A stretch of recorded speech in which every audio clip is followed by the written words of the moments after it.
Hello everyone, welcome back to my channel. तो आज हम करेंगे गणित मंजारी, जो कि एक्सरसाइज 1 और 2 कर लिए थे। चैप्टर 3 का एक्सरसाइज 1 और 2 हम लोग कर लिए थे। आज हम करेंगे चैप्टर 3। ये चैप्टर आप लोग को दिख रहा होगा, चैप्टर एक्सरसाइज 3.3। ठीक है, चलिए इसका क्वेश्चन एक एक करके सॉल्व करते हैं। तो पहला क्वेश्चन है, prove that the following rational numbers are equal. हमको दो अलग अलग रैशनल नंबर दे रखा है, उसको प्रूफ क्या करना है कि वो दोनों इक्वल होगा। ठीक है, इसका पहला क्वेश्चन है 2/3 एंड 4/6। इसका दूसरा क्वेश्चन है, पहले हम क्वेश्चन को उतार लेते हैं, 5/4 एंड 10/8। फिर है इसका थर्ड क्वेश्चन है -3/5 एंड -6/10।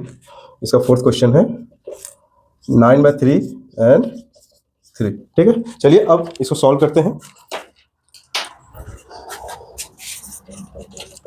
रैशनल नंबर इक्वल दिखाने के लिए क्या करते हैं, उसको हम सिंपलेस्ट फॉर्म में करते हैं, यानी कि शॉर्टेस्ट फॉर्म में। अगर दोनों इक्वल होगा तो हम लोग क्या समझेंगे कि दोनों रैशनल नंबर जो दिया गया है वो इक्वल है।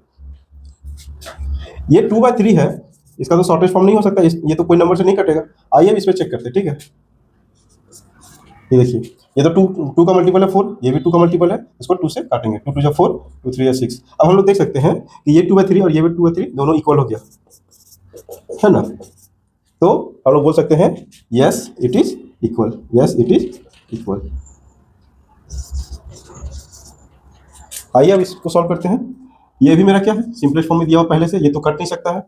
आइए इसको चेक करते हैं, 10/8 इसको काटेंगे, 2 5 10, 2 4 8, ये दोनों इक्वल हो गया है ना। तो इसमें भी लिखेंगे यस इट इज इक्वल। आइए इसको बनाते हैं, -3/5। ये तो सिंपलेस्ट फॉर्म में पहले से दे रखा है, ये तो कटेगा नहीं, क्योंकि 3 और 5 क्या प्राइम नंबर है, तो किसी से नहीं कटेगा है ना। को प्राइम वैसा नंबर होता है जिसका कोई फैक्टर नहीं होता 1 के अलावा। ठीक है, और इसका बात करते हैं। ठीक है, इसको हम काटेंगे, 2 3 6, 2 5 10। ठीक है, या -3/5 यहाँ भी आया, और ये इक्वल है इसके। ठीक है, तो ये दोनों इक्वल हो गया, यस इट इज इक्वल। ठीक है, अब इसको बनाते हैं। ठीक है, 9/3 इसको सिंपलेस्ट फॉर्म में कर सकते हैं। 3 3 9, क्या है मेरा 3, और ये 3 पहले से दे रखा है, तो ये भी क्या होगा, ये आप लोग बोलेंगे ये रैशनल नंबर में नहीं। देखिए इसके नीचे कुछ नहीं, किसी के नीचे कुछ नहीं तो 1 डाल सकते हैं ना, p/q के फॉर्म में आ गया, तो ये भी बोल सकते हैं यस इट इज इक्वल। तो ये था क्वेश्चन नंबर 1 का सारा सॉल्यूशन। तो आइए अब हम क्वेश्चन नंबर 2 की ओर बढ़ते हैं। क्वेश्चन नंबर 2 में क्या निकालना है, फाइंड द सम। तो सॉल्व करते हैं। सबसे पहले यहाँ डिनोमिनेटर में कितना दे रखा है 5, इसका डिनोमिनेटर में कितना है 10। तो 5 और 10 का सबसे पहले क्या करेंगे, एलसीएम निकालेंगे। 5 और 10 का एलसीएम कितना होता है 10।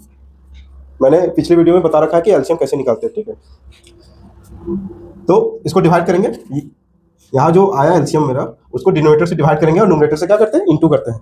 तो 5 के टेबल में 10 कितना बार में आता है, 2 टाइम्स में, और 2 2 जा 4। डिनोमिनेटर से डिवाइड कर दिया, न्यूमरेटर से क्या कर दिया, मल्टीप्लाई कर दिया। ठीक, अब 10 1 जा 10 कितना टाइम में गया, 1 टाइम में, तो 1 × 3 3 हो जाएगा, और 4 3 7, 7/10। ये मेरा आंसर। इसी तरह इसको बनाएंगे, 12 और 8 का एलसीएम कितना हो जाएगा 24। 12 3 जा 24, 3 टाइम में गया, 3 7 जा 21, 8 3 जा 24, और 3 5 जा 15। अब इन दोनों को ऐड करेंगे, 5 और 1 6, और 2 और 1 3, 36 और 24। इसको सिंपलेस्ट फॉर्म में कर सकते हैं। देखिए ये 12 के टेबल में 36 भी आता है और 24 भी आता है। अगर आपको 12 का टेबल नहीं आता तो आप छोटे टेबल से भी कर सकते हैं, 2 से भी कर सकते हैं। चलिए छोटे टेबल से ही करते हैं।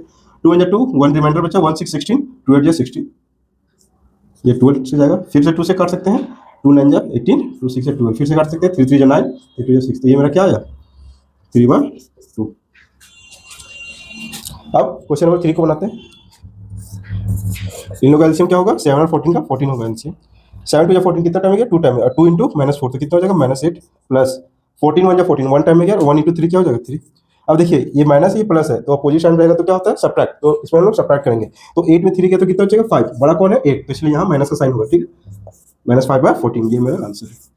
तो ये था क्वेश्चन नंबर 2। तो आइए अब हम क्वेश्चन नंबर 3 को सॉल्व करते हैं। पिछले क्वेश्चन में क्या था, फाइंड द सम। अब इसमें क्या निकालना है, फाइंड द डिफरेंस, मतलब कि इसमें हम लोग को सब्ट्रैक्ट करना है। तो इसको भी उसी क्वेश्चन नंबर 2 के जैसा ही सॉल्व करेंगे, ठीक है, बिल्कुल उसी जैसा। 6 और 4 का एलसीएम क्या हो जाएगा? 6 × 1 6, 6 × 2 12, 12 4 से भी जाता है 6 से भी जाता है, मतलब 12 मेरा एलसीएम हो जाएगा, ठीक। 6 × 2 12, 2 टाइम में गया, 2 5 10, 4 3 12, 3 टाइम में गया, 3 × 1 3, मतलब कि डिनोमिनेटर से डिवाइड देना है और जो मेरा आएगा उसको न्यूमरेटर से इंटू करना है, ठीक। अब 10 में 3 जाएगा तो 7, 7/12, ये मेरा आंसर हो गया, ठीक। अब क्वेश्चन नंबर 2 को बनाते हैं। 8 और 4 का एलसीएम तो 8 होगा, क्योंकि 8 8 से जाता है, 4 से भी जाता है 8, तो 8 1 जा 8, कितना टाइम में गया? 1 टाइम में, और 1 × 11 11, 4 2 जा 8, 2 टाइम में गया, और 2 3 जा 6, तो 8 में 6 गया तो कितना बचेगा? सॉरी, 11 में 6 गया तो 5 बचेगा। बड़ा कौन है? 11, इसलिए यहाँ प्लस ही रहेगा, ठीक है। 5/8 ये मेरा आंसर है। आइए क्वेश्चन नंबर 3 को बनाते हैं।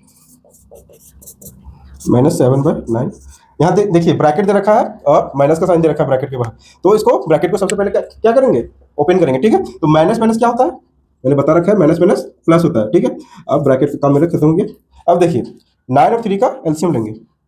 9 और 3 का एलसीएम 9 आएगा, 9 1 9, 1 टाइम में गया, और 1 × -7, तो -7 ही हो जाएगा, प्लस 3 × 3 9, मतलब 3 टाइम में गया, 3 × 2 6, तो 7 में 6 गया तो कितना बचेगा? 1, अपोजिट साइन है तो सब्ट्रैक्ट करेंगे, 1 बचा और 9, तो बड़ा कौन है यहाँ? 7, और 7 का साइन क्या है? माइनस, इसलिए यहाँ पे क्या होगा? -1/9, तो ये मेरा आंसर है। तो ये था क्वेश्चन नंबर 3। तो आइए अब हम क्वेश्चन नंबर 4 को सॉल्व करते हैं। इसमें क्या दे रखा है? Find the product. पिछले क्वेश्चन में क्या था? Find the sum, find the difference. इसमें क्या है? फाइंड द प्रोडक्ट, यानी कि इसमें मल्टीप्लाई करेंगे, मल्टीप्लाई, है ना।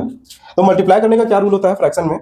ये रैशनल नंबर दे रखा है, ये फ्रैक्शन, तो क्या रूल होता है इसमें? या तो क्रॉस में काटेंगे, या तो क्रॉस में काटेंगे, या तो ऊपर नीचे, मतलब न्यूमरेटर डिनोमिनेटर को, ऐसे कभी नहीं काटेंगे। न्यूमरेटर को न्यूमरेटर से कभी नहीं काटेंगे, ना ही डिनोमिनेटर को डिनोमिनेटर से कभी काटेंगे, ठीक है। ये मेरा गलत हो जाएगा। चलिए सॉल्व करते हैं एक एक करके।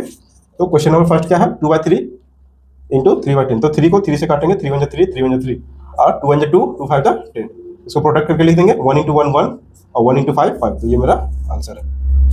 आइए इसको सॉल्व करते हैं, ठीक है। देखिए 7 8 ये भी किसी से नहीं कटेगा, ना 5 11 क्रॉस चेक कर लिए, किसी से नहीं कटेगा। अब हम लोग न्यूमरेटर डिनोमिनेटर को चेक कर लेते हैं। 7 11 ये भी किसी से नहीं कटेगा, और 5 और 8 ये भी किसी से नहीं कटेगा। तो इस कंडीशन में हम लोग क्या करेंगे? जो किसी से नहीं कटता है उसको डायरेक्ट मल्टीप्लाई करके लिख देते हैं, ठीक है। 7 × 5 35, और 11 × 8 88, ये मेरा आंसर है। इसको सॉल्व करते हैं। देखिए ये 2 से कटेगा क्रॉस में, 14 भी कटेगा, 2 से 4 भी कटेगा, तो 2 2 जा 4, 2 7 जा 14। बहुत सारे बच्चे यहाँ ये गलती करते हैं, यहाँ भी देखते 7, यहाँ भी देखते 7, तो इसको डायरेक्ट काट देते हैं, तो जो कि मेरा गलत है। अभी मैंने क्या बताया था कि न्यूमरेटर न्यूमरेटर और डिनोमिनेटर को नहीं काटते हैं। क्रॉस चेक करते हैं, 5 7 भी नहीं कटेगा। न्यूमरेटर डिनोमिनेटर को चेक करेंगे, ये भी नहीं कटता है, ये भी नहीं कटता, ठीक है। अब डायरेक्ट इंटू कर देंगे, 2 5 जा 10, ये माइनस का साइन है, यहाँ लिख देंगे, 7 7 जा 49, ये मेरा आंसर हो जाएगा। तो ये था मेरा क्वेश्चन नंबर 4। तो आइए अब हम क्वेश्चन नंबर 5 को सॉल्व करते हैं। क्वेश्चन नंबर 5 में क्या दे रखा है? फाइंड द क्वेश्चन, मतलब डिवाइड करना इसमें, ठीक है। तो ये जो रैशनल नंबर है 2/3 किसे डिवाइड करना है? अनदर रैशनल नंबर जो कि 3/10, ठीक है। तो इसको बनाने का क्या नियम है? 2/3 ये चेंज हो जाता है मल्टीप्लाई में, और डिनोमिनेटर और न्यूमरेटर में चल जाता है, न्यूमरेटर और डिनोमिनेटर में आ जाता है, ठीक है। अब देखेंगे क्रॉस कट रहा है, नहीं कट रहा है, इधर भी क्रॉस चेक करेंगे, नहीं कट रहा है, ऊपर नीचे चेक करेंगे, ये भी नहीं कट रहा है, ये भी नहीं कट रहा है, तो क्या करेंगे? फाइनली इंटू करके लिख देंगे, 2 10 जा 20, और 3 3 जा 9, ठीक है। इसको चाहे तो आप मिक्स फ्रैक्शन में भी कर सकते हैं ना, 9 1 जा 9, 9 2 जा 18, तो जितना टाइम में गया वो हो गया, तो उसको लिखते हैं किनारे, और जो रिमाइंडर बचा, जैसे 20 में 18 गया, कितना बचा रिमाइंडर? 2, तो रिमाइंडर को लिखते हैं ऊपर, ठीक है। ये मेरा आंसर है। इसको सॉल्व करेंगे, 7/11 इसको डिवाइड में चेंज करेंगे, सॉरी ये डिवाइड में मल्टीप्लाई में चेंज करेंगे, तो ये ऊपर चला जाएगा और ये नीचे आ जाएगा, ठीक है।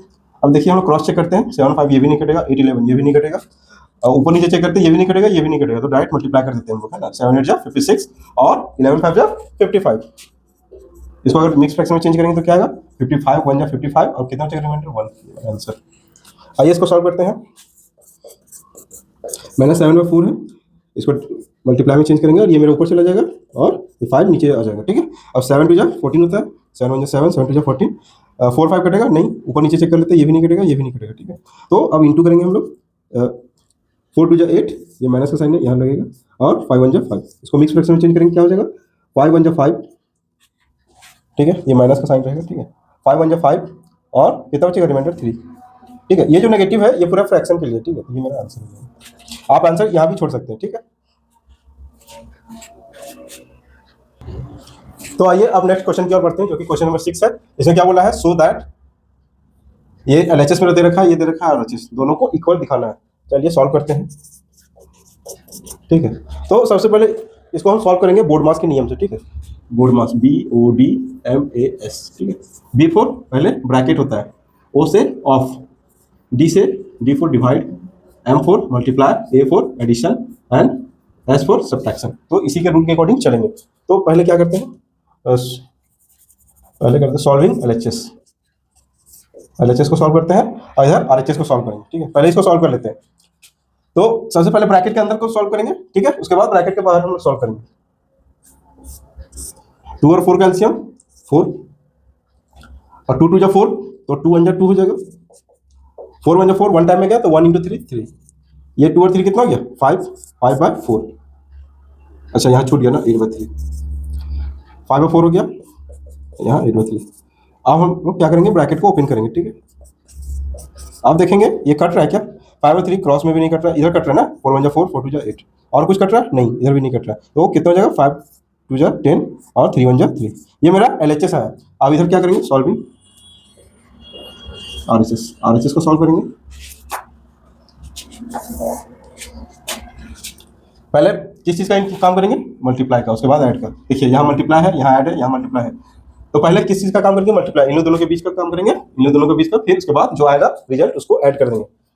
तो देखिए यहाँ क्या है, 1/2 × 8/3 प्लस 3/4 × 8/3।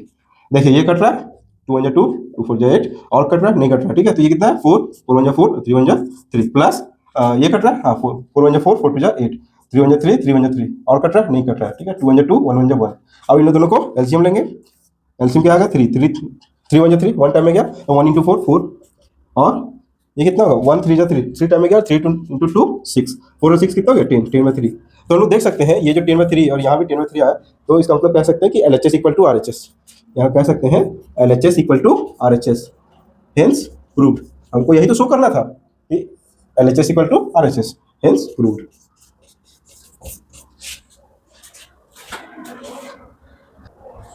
तो आइए अब हम नेक्स्ट क्वेश्चन की ओर बढ़ते हैं। क्वेश्चन नंबर 7 क्या बोला, simplify the following using distributive property. तो पहले समझेंगे डिस्ट्रीब्यूटिव प्रॉपर्टी होता क्या है। ठीक है, तो डिस्ट्रीब्यूटिव प्रॉपर्टी ये होता है, आपने जूनियर क्लासेस में पढ़ा होगा, जैसे मैं बता दे रहा हूँ A × B + C, तो ये मेरा डिस्ट्रीब्यूटिव प्रॉपर्टी होता था। तो ये जो ब्रैकेट का साइन है, ब्रैकेट का साइन मतलब यहाँ इंटू का साइन छुपा हुआ है। ठीक है, तो A जो है एक बार B के लिए इंटू होगा और एक बार C के लिए इंटू होगा, है ना। तो इसको क्या लिख सकते हैं, एक बार लिख सकते हैं AB, A × B प्लस का साइन है इसलिए यहाँ प्लस का, अगर माइनस कर रहा था तो यहाँ माइनस देते, और एक बार A × C होगा, A × C। इसी को हम क्या बोलते हैं, डिस्ट्रीब्यूटिव प्रॉपर्टी। ठीक है, आइए इसको सॉल्व करते हैं। तो ये होगा एक बार इसके साथ मल्टीप्लाई और एक बार इसके साथ मल्टीप्लाई होगा, तो 7 × 9, सॉल्यूशन सबसे पहले लिखेंगे 7 × 9, ये सबसे पहले मल्टीप्लाई होगा 6/7 के साथ, और यहाँ माइनस का साइन है तो यहाँ माइनस का साइन देंगे, और ये एक बार इसके साथ मल्टीप्लाई होगा 7/9। इसको हम बोर्ड मास से नहीं बना रहे, इसको हम बना रहे हैं डिस्ट्रीब्यूटिव प्रॉपर्टी से। अगर बोर्ड मास से बनाते तो पहले क्या करते, पहले ब्रैकेट के अंदर वाला को सॉल्व करते, लेकिन हम लोग क्या बना रहे हैं, डिस्ट्रीब्यूटिव प्रॉपर्टी से। अब आइए इसको सॉल्व करते हैं। 7 से कट जाएगा 1 टाइम में, है ना, ये कटेगा, हाँ 3 से कटेगा, 3 2 जा 6, 3 3 जा 9, और कुछ कटेगा नहीं, 2 1 जा 2, 3 1 जा 3, सॉरी यहाँ इंटू होगा, 3 1 जा 3, 3 3 जा 9, ये कटेगा नहीं कटेगा, ऊपर नीचे भी चेक कर देते हैं, ये भी नहीं कटेगा। ठीक है, तो क्या हो जाएगा 7 1 जा 7 और 3 4 जा 12। अब इसको क्या करेंगे, सॉल्व करेंगे एलसीएम लेकर। 3 और 12 का एलसीएम कितना हो जाएगा 12, 3 4 जा 12, 4 टाइम में गया और 4 2 जा 8 हो जाएगा। यहाँ पे 12 1 जा 12, 1 टाइम में गया, 1 × 7 7, अब 8 में 7 गया तो क्या क्या बचेगा 1, 1/12। ये मेरा आंसर है। तो आइए इस एक्सरसाइज का अब लास्ट क्वेश्चन की ओर बढ़ते हैं, जो कि है क्वेश्चन नंबर 8। यहाँ क्या बोला, find the rational number x such that, हमको x निकालना है। तो सबसे पहले इसको सॉल्व करेंगे, इस इक्वेशन को, वहां से x का वैल्यू निकल जाएगा। तो अभी मैंने बताया था डिस्ट्रीब्यूटिव लॉ, ये इसके साथ एक और मल्टीप्लाई होगा, ये इसके साथ एक और मल्टीप्लाई होगा। ठीक है, तो ये इसके साथ इंटू हो जाए तो क्या हो जाएगा 5x/6, और ये इसके साथ एक बार इंटू होगा तो 5 3 जा 15 और 6 5 जा 30। इधर सॉल्व करेंगे, इधर तो अभी छोड़ देते हैं, ऐसे ही छोड़ देते हैं। इसको सिंपलेस्ट फॉर्म में कर सकते हैं ना, 15 1 जा 15, 15 2 जा 30। एक काम क्या करते हैं कि इसको अरेंज करके लिखते हैं। तो हम यहाँ देख सकते हैं कि LHS और RHS क्या इक्वल है। अगर 1/2 को कैंसिल करेंगे, ठीक है, तो यहाँ क्या बचेगा 5x/6 और यहाँ क्या बचेगा 5x/6। अगर इन लोग दोनों में x का वैल्यू कुछ भी बैठाएंगे तो हमेशा सेम आएगा। अगर 1 बैठाते हैं तो भी सेम आएगा LHS RHS, 2 बैठाएंगे 3 बैठाएंगे, तो ये यूनिवर्सल क्या ट्रूथ है। तो इससे क्या पता चलता है कि x कोई रैशनल नंबर नहीं है। Friends, x is not any rational number, कोई फिक्स रैशनल नंबर नहीं है, क्योंकि ये क्या है, वेरिएबल है, कुछ भी हो सकता है। क्योंकि यहाँ देख सकते हैं LHS इक्वल टू RHS आ रहा है, तो x कोई रैशनल नंबर नहीं है। अगर रैशनल नंबर कोई होता तो यहाँ x का वैल्यू निकल जाता है, लेकिन हम क्या देख रहे हैं, LHS इक्वल टू RHS आ जा रहा है। उम्मीद करते हैं ये क्वेश्चन आपको समझ में आया होगा और ये एक्सरसाइज भी आपको बहुत ही अच्छे तरीके से समझ में आया होगा। अगर ये मेरा वीडियो अगर आपको अच्छा लगा होगा तो मेरे चैनल को लाइक शेयर एंड सब्सक्राइब करना ना भूले। फिर मिलते हैं किसी नए वीडियो में किसी नेक्स्ट टॉपिक के साथ। तब तक के लिए बाय बाय।